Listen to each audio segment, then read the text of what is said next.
welcome to the Daily Report. It is the 24th day of April, and tonight we delve into the ravages of the floods and we tell you what exactly the EACC is doing about the governorship and the problems in Marsabit County. But first, the highlights.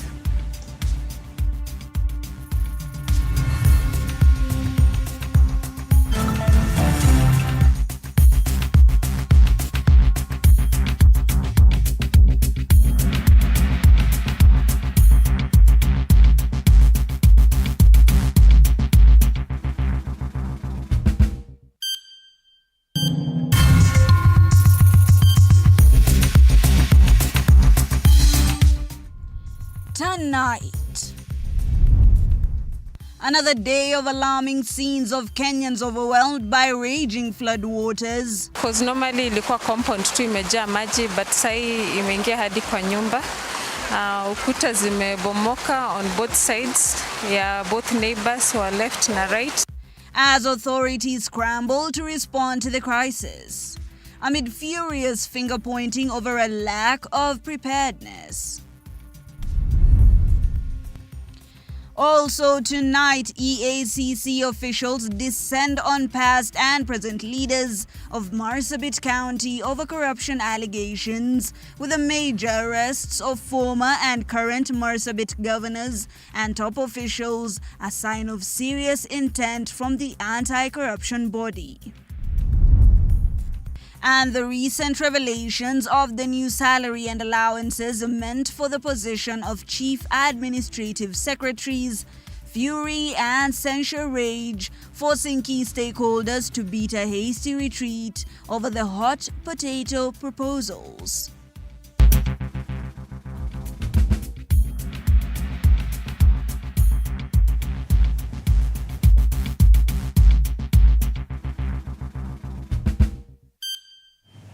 Right, welcome to this live broadcast. My name is Hibak Said. On sign language interpretation tonight is Catherine Simaloi. To start us off, recent statistics indicate more than 20,000 households have been affected by the widespread flooding witnessed in various parts of the country, with the capital city of Nairobi being severely impacted. However, as these events unfold, questions about the government's preparedness to handle this emergency have arisen. From Deputy President Rigathi Gachagua convening a meeting to discuss the Nairobi River, which earlier broke its banks, as leaders from Nairobi point fingers of blame at each other over the handling of the emerging crisis. Meanwhile, desperate Kenyans continue to grapple with the fury of the raging floods. Moige William tells us more. Kenyans will have to endure the wrath of the floods seen in many parts of the country. Even though the government has accepted that the issue has had a great effect on Kenyans, it has not provided a way forward on the matter.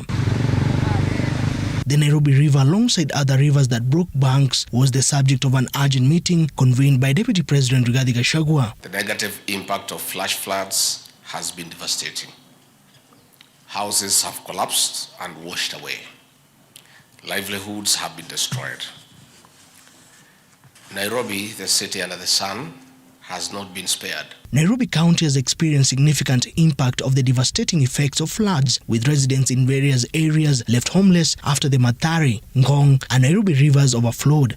Local leaders criticizing the Sakaja-led government for the lack of preparedness in dealing with what they termed as a disaster. In Kamkunji, bridges on the river have been swept, footbridges on the rivers have been swept away. Whole communities along the river have been displaced. And there's a real crisis. And I think we need to really focus on crisis management and disaster response. This flooding happens, Your Excellency, everyone is marooned. You just have one big lake, nobody can leave their homes. A section of leaders threatened to collect signatures to impeach Nairobi County Governor Johnson Sakaja if he fails to take decisive action in controlling the flood damage. So for me, I won't fear here. I came exactly to tell you, go and function as Nairobi County. Elsewhere, Governor Sakaja held an emergency meeting after touring some of the flood-affected areas in Nairobi, further outlining plans that will be used to tackle the situation. Kama pali huko jana kulinyesha, unafikiri leo ni safe, leo labda mvua itakuwa zaidi. So usisubiri kusongeshwa. jameni watu wasonge. With the exchange of words and blame game between leaders, the fury of these raging waters continue to affect many residents within Nairobi, even with statistics indicating that more than 20,000 families have been affected by floods across the country. Mwigi William, TV47, Nairobi. Thank you, Moige, for that report. The rising cases of flooding in the country have posed various dangers, including being swept away by floods, destruction of property, among other things. However, one other risk that is now being pointed out is waterborne diseases. The diseases, including cholera and typhoid, are highly likely to spread in areas like slums and low-lying areas. The government is now being urged to put in measures and ensure the risk of infection is lowered. Massive flooding has been witnessed since the heavy rains began pounding various areas across the country. The times the informal settlements, the slums are on the lowlands and the low-lying areas. So you're going to see a lot of flooding around Kibera. You're going to see a lot of flooding around Madare. Destruction of property, transport paralysis just among the challenges experienced, but the biggest yet is one that may stay long after the floodwaters recede: the risk of contracting waterborne diseases. Kenya finds itself in a very precarious position. The floods have just come in and the rains have just come in at the worst time that they could ever. The risks of the waterborne diseases. This is an issue that comes at the worst time possible, with doctors and other key health workers across the country striking. This strike, things have just moved from bad to worse. And I hope that the government can put in place certain measures that can then alleviate the problems. There are things that are natural beyond us, like, for example, the rains. The government being put in the spotlight to ensure the health of Kenyans is not at risk. Request the government to work on the disaster management, because they haven't responded since 11 until now. Vera Alberta, 247. Thank you, Vera. After news went viral that now CASs will be paid a gross salary of 780,000 shillings per month, the SRC has hastened to deny the finality of that proposal, saying that they are yet to review and give a refined amount.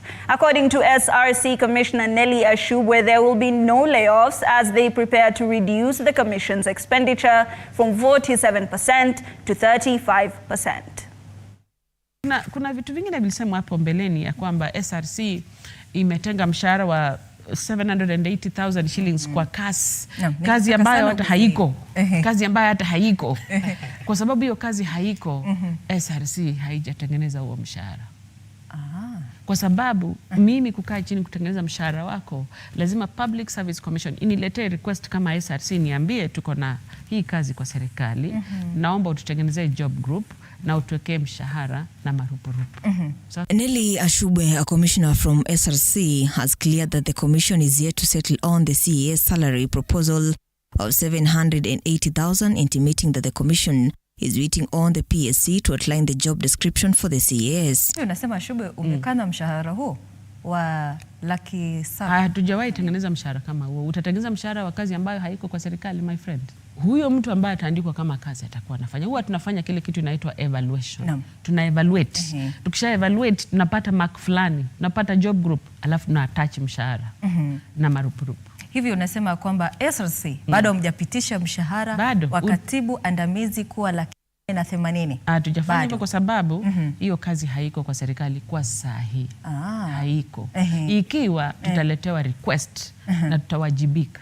Kwa sababu hiyo ndio responsibility ya SRC. Speaking from TV47 studios, Commissioner Ashubwe says the government has, however, outlined a number of strategies to cut the country's expenditure, explaining that by the year 2027, Kenya should be hitting their target of 35% of the GDP. Mfanyikazi yote ambaye anafanya kazi kwa serikali na vyeti vyake si gushi, hata enda nyumbani. Nataka nihakikishie mwana Kenya hivyo, hakuna mfanyikazi wa serikali atapelekwa nyumbani. Hakuna mfanyikazi wa serikali mshahara wake utakatwa. Hatujasema vitu kama hizo. Kile tunasema ni kwamba katika huo ulipaji wa mishahara na marupurupu, tuhakikishe tumetoa vitu vile vinafanya tupite kiwango ya 35% kulingana na sheria. However, Kenyans didn't spare the proposed salary amount for CASs, terming it as extravagant. Some residents from Nakuru County have criticized the government structures for duplicating roles in both levels of the government, saying that this has continuously become a burden to the taxpayer. SRC naona kwamba ile mapendekezo ilikuwa hapo awali ya kwamba wafanyikazi wa serikali wapunguziwe mshahara ili iweze kufika 35%, ilikuwa ni mzuri. Na hata tuliona kwamba wiki iliyopita kuna kongamano ilikuwa ya kupunguza mishahara pale katika jiji la Nairobi.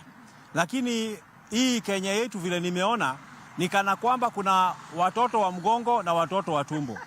Pia nimeona kana kwamba hii nchi ya Kenya ni ile tulikuwa tunasoma shuleni inaitwa animal farm, ya kwamba kuna wanyama wengine wako na haki nyingi kuliko wengine. Inanishangaza sana, na hii nataka ifikie rais wetu Dr. William Samoei Ruto. Muache mchezo. Ruga Ewal, TV47. Farmers unknowingly purchasing fake fertilizers, the National Cereals and Produce Board has begun to compensate farmers who bought substandard fertilizer. Now, NCPB Managing Director Joseph Kimote said that the move follows a directive from the Ministry of Agriculture and the Livestock Development that all farmers who bought KEL fertilizers be compensated. The MD stated that all farmers who have utilized the fertilizers and whose claims NCPB has verified will be issued with an equivalent amount of the top-dressing fertilizer. President wetu anasema tunataka tumalize njaa Kenya hapa.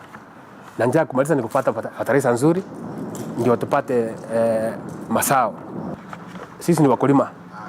Tunataka usaidizi ya kusalisha mazao njaa ise Kenya. Hiyo ndio haja yetu kubwa. Hakuna kitu kingine tunataka. Saa hii naona mvua inanyesha. Tutapanda lini? Ikiwa serikali haitaweza kuchukua hatua ya haraka, kuna mazao ya mahindi ambayo huwa ni miezi mitatu. Kwa hivyo tungesikiza minister akisema hivi, ana apologize na kisha anasema wamechukua hatua gani za haraka hivi kwamba wataweza kuokoa hali hiyo, kwa sababu ile mvua tuko nayo ni ya muda mfupi. Kwa wale wa rais wetu wamepea kazi, wameshikilia kama ni upale kwa agriculture na upande ya fertilizer. Hao ndio wakulaumiwa, sababu wale ndio macho kuangazia ni nini kinaendelea. Inaonekana wamelala katika ofisi zao. Wanakaa kwa ofisi badala hata waingie ground, watoke kwa ofisi. Rais watoe kwa ofisi waingie ground, wajue ni nini inaendelea. Now, detectives from the Ethics and Anti-Corruption Commission, EACC, today arrested the former Treasury Cabinet Secretary Ukur Yatani and the current governor of Marsabit, Ali Mohamed Mahmoud, after raiding their houses in the morning. And as George Maringa informs us, those two, as well as past and present high-ranking officials of Marsabit County, are involved in allegations of corruption of billions of money. Total of 8.2 billion shillings. Denial that it was not an arrest. He has not been released. There was no arrest.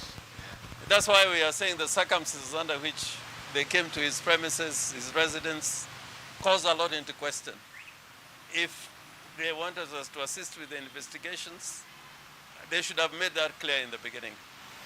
And as we are leaving, we are not living under any compulsion either to come on Thursday, which I've mentioned, because even you as a private citizen, you can be summoned, you can be given a valid court summon. To the EACC, spilling the beans on those arrested. Has been undertaking investigations into allegations of massive embezzlement of public funds in the county government of Marsabit, and this is covering the period 2014 to the current year, that is 2024. And as part of those investigations, the Commission obtained court orders to undertake operations in some of the properties belonging to the suspects. And in that regard, today, the Commission conducted operations in properties belonging to the former governor of Marsabit, that is Ukur Yatani, and the current governor of Marsabit, Mohamed Ali Mohamud, together with the top officials in the county government and the family members of the governor. It was a day that would see a select number of current and past officials of Marsabit County government get their day past the famous revolving doors of Integrity Center, the headquarters of the Ethics and Anti-Corruption Commission. One key figure is former Treasury CS Ukur Yatani, who after staying out of public limelight appeared to answer to the allegations accompanied by his battery of lawyers.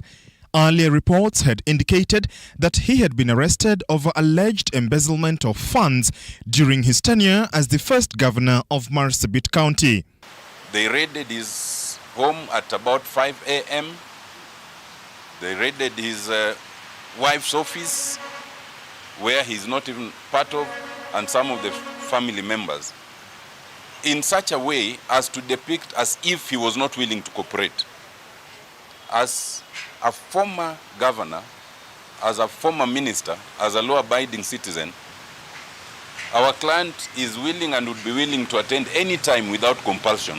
So that show of force, that show of intimidation is not necessary. And we've pointed that out to the ESCC. Thirdly, it is wrong for information to come out that Waziri here has been arrested when he has actually not been arrested. He has just been invited to assist with the investigation.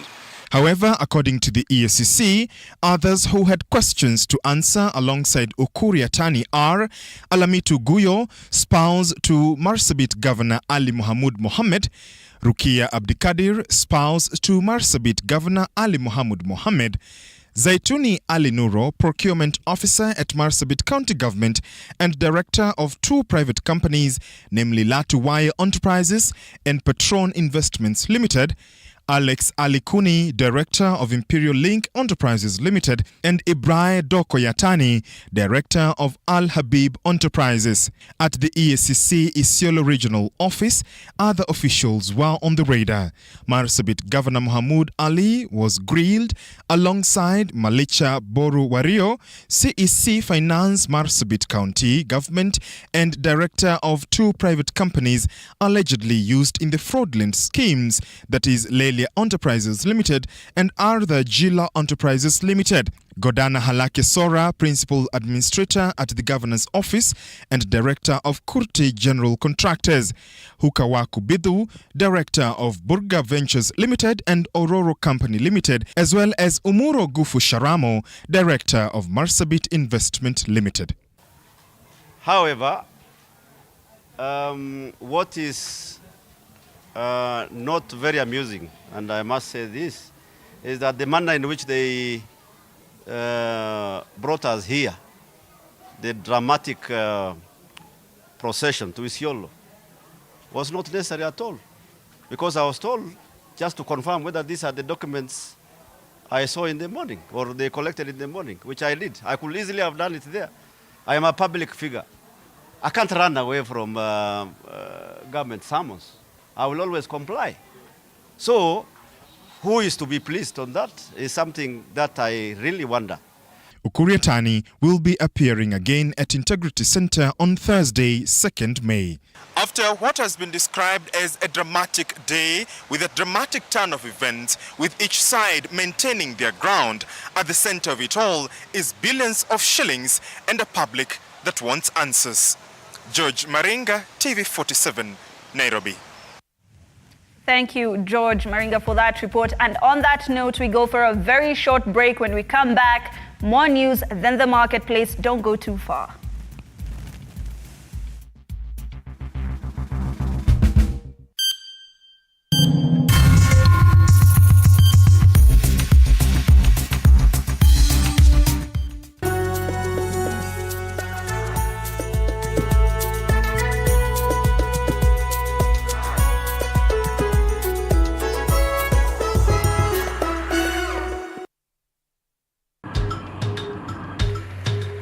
Na safari hii katika Mfahamu Kiongozi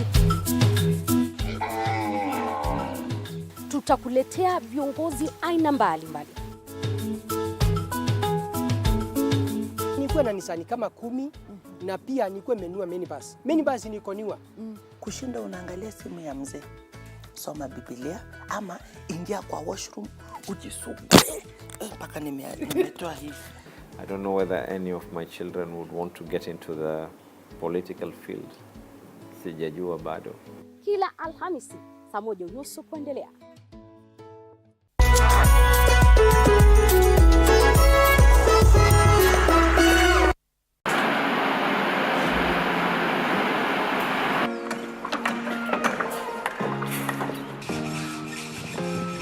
Join us on a journey through the concrete jungles and rising skylines, where every beam, every nail tells a story of progress and vision. In every aspect of life, you have to look at several dynamics. From groundbreaking. Nowadays with the tech, you can check on different websites or you check online and you can see some inspiration. So at least that one would be a direction already. I'll know like what kind of style you're going for. To finishing touches, witness the dedication of the hard-working teams who bring these ambitious dreams to reality. The Realtor, Tuesdays at 6:30 p.m.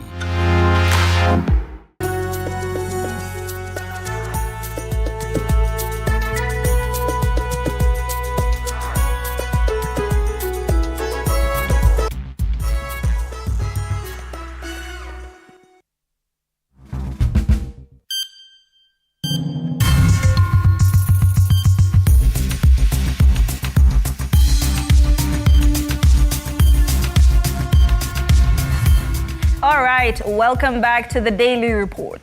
In the heart of Nairobi, a calamity unfolds as relentless rains showers the city, leaving a trail of devastation in their wake. Homes are swallowed by rising waters, rendering residents jobless and homeless. Amidst the chaos, government's efforts to salvage the situation have caused little impact.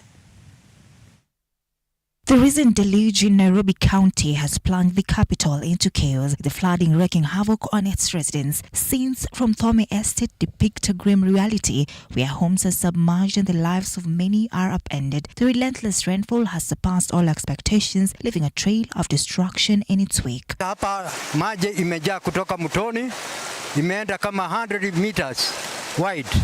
Na kawaida yake nimeishi hapa kama miaka 35 years.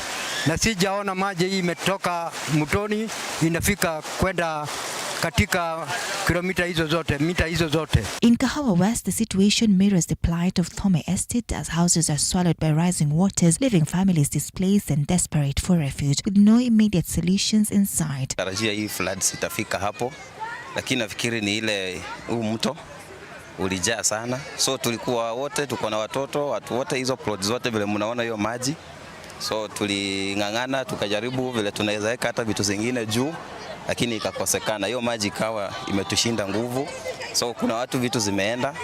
So wengine wamehama, alafu zingine bado zinabebwa. Meanwhile, in Kahawa Wendani, amidst the dire circumstances, a momentary gleam of hope emerges as 120 individuals find temporary shelter at the local primary school. However, even in this refuge, challenges persist, accentuated by the loss of essential medication for vulnerable individuals, like for this cancer patient excavating an already dire healthcare crisis aggravated by a concurrent doctor strike. The current situation here at Kahawa Wendani, as far as floods are concerned, we are expecting even more people to be streaming in here because if you can see the entire household within the riverbanks of Wendani, the areas are so flooded. Naungua saratani ya matiti na tumevamiwa na maji usiku saa 9. Sikuweza kuokoa chochote. Hii tu ndio nimeweza tu kutoka tu nayo. Sina dawa zangu zote zimekunywa maji. So the situation here is very hard because we do not have food and we are depending on equally well wishers. So we are requesting that those who are seeing us, even from the national government, we need food. We need food, we need beddings, we need clothes.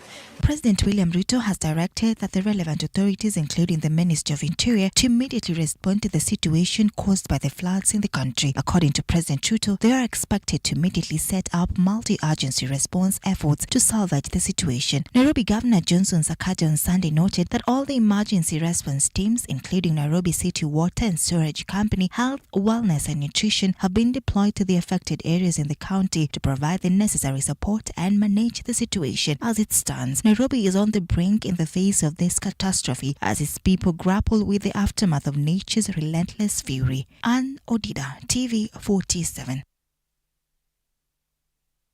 Thank you, Anne. A student's performance in primary school is not the primary factor influencing their success at secondary school level.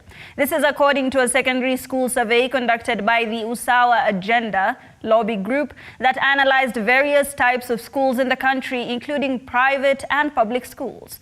The study conducted between June and July of 2023 found that national schools in Kenya enjoy significant privileges compared to lower-ranked schools. Now, this unequal allocation of resources based on school category has a greater influence on students' performance in KCSE examinations than their initial secondary school entry marks. Calls have now been made to fill the gaps in order to achieve meaningful progress. The way we have structured our secondary school system is unjust to many children who are attending the smaller schools and who, for the fault that is not their own, are ending up underperforming eventually when they sit the national exams because the schools are not set up to enable them access quality education. We have skewed distribution of resources in favor of the big schools, which are advantaged. They have a lot of resources already, but they continue to get more investment. And the smaller schools, which already have underinvestment, continue to suffer even further underinvestment. So we should not rush to the schools to say our school A or our school B has not really performed well and all the blames are heaped on the management of the school or the teachers in the school.